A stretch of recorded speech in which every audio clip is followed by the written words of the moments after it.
Una madre le dijo en cierta ocasión a Fernando Alberca: no sé cómo puedes decir que la adolescencia es una etapa apasionante, fructífera y creativa del ser humano.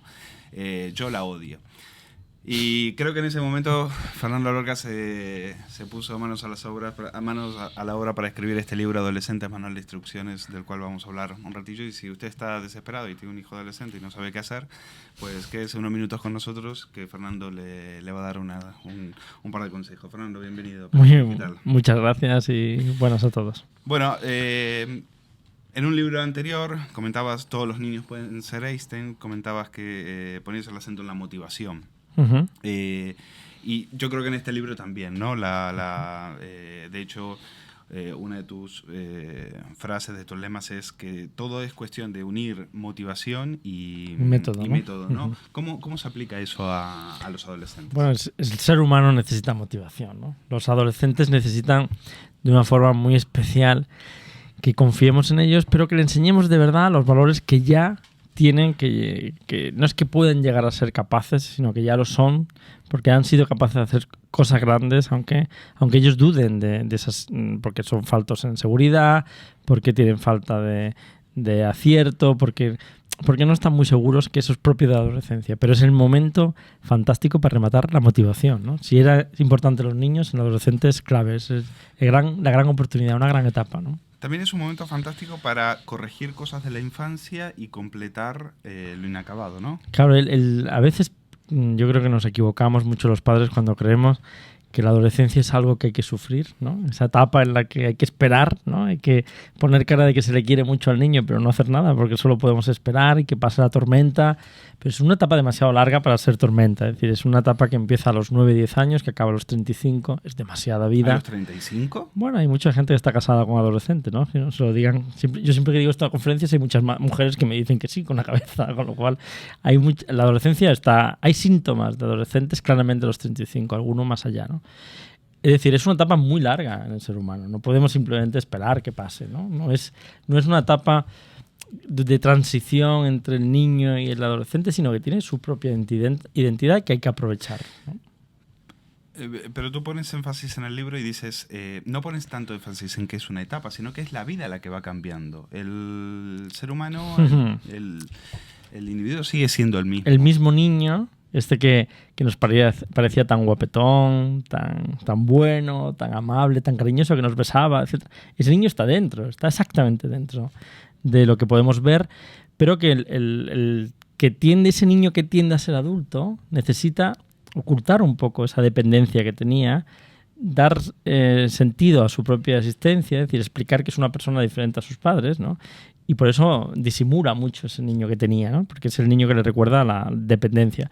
Pero luego, cuando es más adulto, vuelve a salir, ¿no? Porque es el mismo que tiene dentro, ¿no? Y el adolescente también tiene dentro no solo ese niño, sino el futuro que va a ir haciéndose, el adulto en que se va a convertir, ¿no? La adolescencia es una etapa fantástica, yo creo, ¿no?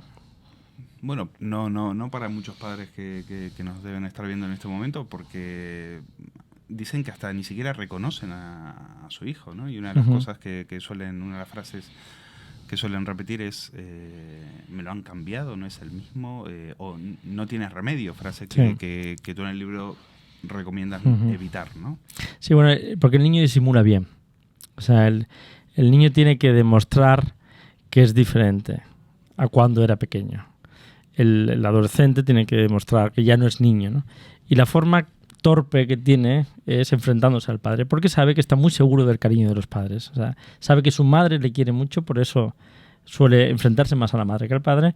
Sabe que su padre también le quiere mucho y es como si fueran los sparring de la vida. O sea, están ensayando con él, están entrenando y da golpes realmente el niño y pone cara de que no le importa lo que le digan, de que realmente pertenecen a otra generación, que su vida va por otro lado. Pero sí que escucha, no podemos olvidar, y es uno de los errores que podemos cometer como padres, es que nuestros hijos nos escuchan perfectamente, saben que lo que nosotros podemos decirles es lo más acertado, así dicen las encuestas que ellos mismos contestan, saben que lo más importante de su vida lo aprenden de sus padres, pero necesitan también disimular, o sea, necesitan no darnos las gracias, necesitan, como tampoco nosotros lo hicimos con nuestros padres al tiempo, o sea, necesitan esa demostración de que son diferentes y que aún No son, o sea, que ya no son tan dependientes, que son mucho más autónomos. Están madurando, por tanto. Pero ¿no eres un poco indulgente con los adolescentes? Dices en uno de los consejos, ¿no? Donde en una de las recomendaciones, usted no espere que le den las gracias. Bueno, yo creo que... ¿Qué hacemos? Bueno, nosotros hemos sido pagados con antelación, ¿no? Es decir, que yo no tengo por qué esperar que mi hijo me dé las gracias, porque yo se las estoy dando a mis padres en mis hijos. Es decir, realmente por adelantado yo ya he recibido el pago, y ahora lo que estoy haciendo es provocando que mis propios hijos puedan ser felices el día de mañana, y ya lo pagarán con sus propios hijos, ¿no? Por eso no hay que esperar la gratitud. Se conmueve mucho un hijo que no vea a un padre esperando esa gratitud, porque en el fondo es un ejemplo de cariño de verdad. O sea, está viendo a su padre cómo le quiere sin tener que esperar nada a cambio, ni siquiera el agradecimiento. Esto conmueve, pero el adolescente no se manifiesta, espera a ser adulto. Solo cuando es muy mayor, solo cuando ya es maduro, solo cuando es adulto, es cuando no le importa parecer un hijo, cuando no le importa ser obediente, cuando no le importa cuidar de su padre, cuando no le importa que le vean dependiendo de su padre, ¿no? E incluso hablando bien de él, porque ya no tiene peligro, ya es seguro, ya es maduro, ya tiene reconocimiento, pero hasta entonces es normal que disimule. ¿Qué opinas cuando en la televisión ves a adolescentes pegándole a sus padres, maltratándoles, humillándoles, insultándoles? Hay un tanto por ciento. Yo trato con muchos adolescentes que tienen conflictos, que tienen problemas, otros que no tienen ningún problema, que solamente son un problema afectivo. Hay gente que cree que tiene un problema muy grande, luego tiene muy pequeño. Gente que cree que su relación con los padres es muy tormentosa y realmente es fácil reconducir esa. Hay muchos tipos de adolescentes, pero es residual aquellos adolescentes que están en conflicto violento con sus padres. Tiene mucho que ver con una sobreprotección de infancia, es decir, con aquellos niños que siempre se acostumbraron a salirse con la suya, donde no aprendieron a querer de verdad. En fin, hay una serie de cuestiones que nos están dando, pero son muy pocos casos. Los adolescentes quieren a sus padres. Esta es una cuestión que ocurre. Aunque, insisto, la forma que tienen de demostrarlo también tenemos que ponérselo fácil, ¿no? O sea, yo suelo decir que muchas veces no hay mucha comunicación con los hijos porque nosotros no lo ponemos demasiado fácil. Nosotros emitimos mal, nuestros hijos reciben peor y los dos necesitamos la comunicación, ¿no? En todos los niños pueden ser Einstein. Decías también que no es que los niños sean inteligentes, sino que se hacen inteligentes en el proceso, aprendiendo en el proceso de aprendizaje. ¿Cómo podríamos aplicar eso al caso de los adolescentes? El niño va madurando conforme va viviendo y conforme nosotros le damos libertad, ¿no? Es decir, el niño que no traiciona a los padres es el niño que cree que sus padres esperan de él que se porte bien, ¿no? Es el niño que gana más portándose bien que portándose mal, ¿no? Que los padres no creen. O sea, por ejemplo, un padre que le dice a su hijo, verás cómo no estudias. Es imposible que estudie, porque no tiene nada que ganar, ¿no? Tiene muy poco que perder también, ¿no? Y luego el esfuerzo que tiene que hacer a la hora de estudiar no acaba de compensar, seguro. Si el niño... ¿Qué hacemos? Le decimos, estudia, si estudias, te doy sí. a cambio de... El niño puede, o sea, lo que no podemos olvidar a la hora de premios y castigos, ¿no? Que estamos, o cómo estimular a alguien a hacer alguna cosa concreta que queremos, no podemos olvidar, y más en la adolescencia que en el niño, porque el niño escucha mucho menos que el adolescente, ¿eh? Es menos inteligente que el adolescente, ¿eh? Es más complicado el adolescente que el niño también por eso. Pero no podemos olvidar que nuestros hijos lo que quieren es quedar bien ante las demás personas. Lo que más llena al ser humano son otras personas. Lo que más llena el reconocimiento personal, o sea, la satisfacción, vernos en la cara, o sea, ver en la cara de quienes más queremos. Esto lo hace el ser humano siempre, ¿no? O sea, nos preocupa que los que nosotros más queremos, porque nos han demostrado más cariño de verdad, ellos estén satisfechos de nuestra existencia, en definitiva. En el adolescente, estas personas son los padres todavía. Y por eso tenemos una ventaja enorme, ¿no? Pero tiene que ser el padre el que facilite ese lenguaje en el que el niño da un portazo y se sienta mal, ¿no? En el que el niño tiene que parecer que queda por encima, Cuando un niño, por ejemplo, dice aquello de es que contigo no se puede hablar, quiere decir que vamos muy bien, que hemos argumentado lo suficientemente bien como para que a él no se le ocurra ningún otro argumento. Él prueba los argumentos que creen que le van a decir sus compañeros de juego, lo prueban con nosotros y nos dice, claro, es que en tu tiempo la cosa era de forma distinta, pero está escuchando realmente lo que nosotros estamos diciendo. Por tanto, hay que tener mucha paciencia, mucha serenidad, seguir emitiendo los mensajes que nosotros creemos que le van a ser útiles y esperar porque nos imitan mucho más de lo que podemos sospechar, ¿eh? Y muchos padres ponen el acento en las compañías. Sí. ¿No? Dicen es que le importa más la opinión de sus amigos que la nuestra. Sí, esto es una apariencia solo. O sea, es mentira, ¿eh? O sea, a ningún adolescente le importan más los amigos que los padres, salvo que sean padres tan ausentes en la vida de un niño que, bueno, pues se han criado con otras personas y no, bueno, pues no han hecho de padres. Pero realmente todo hijo le importa más su padre. En primer lugar, su padre. O sea, el concepto que, por ejemplo, un adolescente tiene de sí mismo, y cualquier niño también, en primer lugar, está determinado por el concepto que tienen sus padres de él. En segundo lugar, sus hermanos. En tercer lugar, los profesores. Y en cuarto lugar, los amigos. Es decir, no es verdad que los amigos determinen lo que nuestro hijo haga. Lo que ocurre es que es verdad que nuestro hijo tiene una obligación instintiva en la adolescencia, que es el llevar al exterior, a la vida de fuera, la vida real, donde va a tener que desenvolverse, donde va a tener que ser feliz, lo que ha aprendido en la casa. Y entonces tiene que defenderse en esa vida real. O sea, de nada le sirve que su madre le quiera mucho, que él tenga, por ejemplo, un complejo de una oreja grande y que su madre diga no te preocupes, eso no pasa nada, porque lo hace por cariño, pero la sociedad que va a opinar esto es lo que le interesa al adolescente.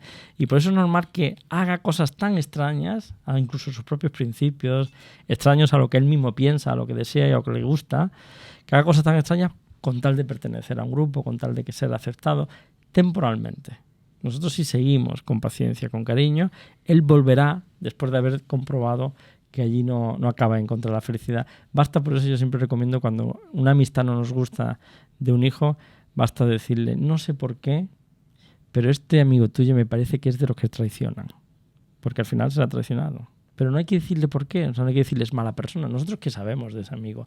Nuestro hijo hace bien cuando defiende a su amigo y dice, tú no lo conoces, porque es verdad que no lo conocemos. Pero sí podemos decirle, no sé por qué, tengo una intuición, hay algo que me lo dice, porque acabará ocurriendo, ¿no? Y eso también con las parejas, cuando empiezan a traer... Siempre, sí, o sea, decir, nosotros siempre tenemos el derecho y la obligación de decirle a nuestro hijo lo que creemos que le conviene. Solo es una cuestión de formas. Había un adolescente que me decía, si mis padres siempre llevan razón, si solo se equivocan en la forma. También en la adolescencia vemos la aparición en algunos casos de enfermedades, anorexia, bulimia, obesidad. ¿Qué hacer frente a eso? Bueno, primero, si es una enfermedad, acudir al médico, ¿no? Que es o sea, hay que buscar un especialista de esa enfermedad, ¿no? Las enfermedades psiquiátricas juveniles e infantiles han crecido muchísimo y requieren un especialista en esa enfermedad. No basta.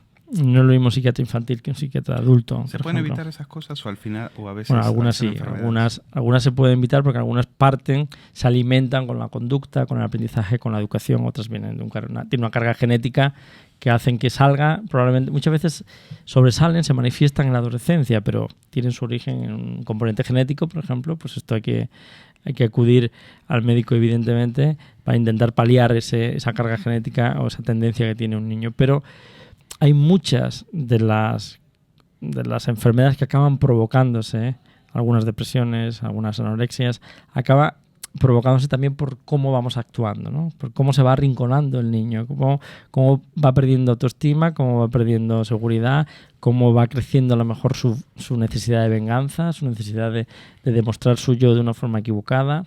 En fin, hay muchas cosas que podemos hacer y en cualquier caso siempre ponerse en manos de especialistas, ¿no? Y por último, muchos adolescentes están enganchados hoy al Facebook, al 20, sí, y adultos, al ¿no? chat, bueno, adultos adolescentes también.